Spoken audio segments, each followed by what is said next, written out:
I have felt distant from my home at home. When thinking of a place on vacation, feeling that I belonged there in its cocoon.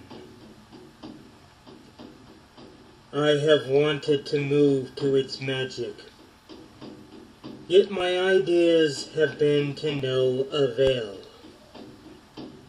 I visited this place in the 90s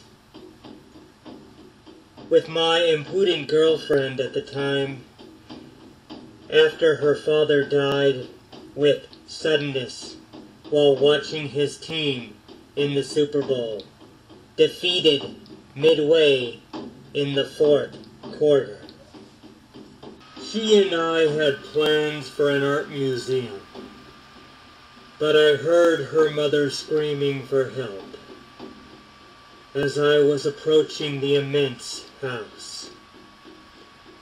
Her fast words were incomprehensible. I saw her dad dead in his recliner.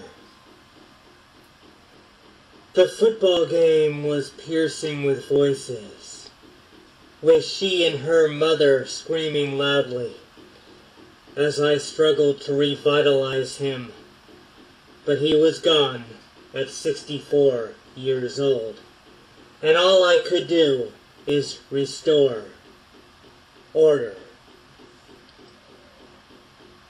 I looked at the pale face of her father, then looked at my pasty white-faced girlfriend, dealing with her gloomy separation through the cheerless realization of death. And that day something changed within my soul. I was overpowered with empathy for my grieving girlfriend and her mother, that I vowed to fulfill her travel dreams, which she once mentioned during idle talk, during premature wooing rituals. I was planning an entertaining trip that I could not genuinely afford. Still, I was possessed to bring her pleasure. Maybe I felt I would lose her to grief.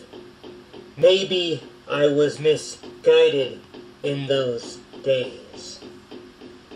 My urges were childlike innocence, bringing flowing pleasure to my essence, drawing me to infectious character, wedged between her sadness and perception, observed through the eyes of a younger man.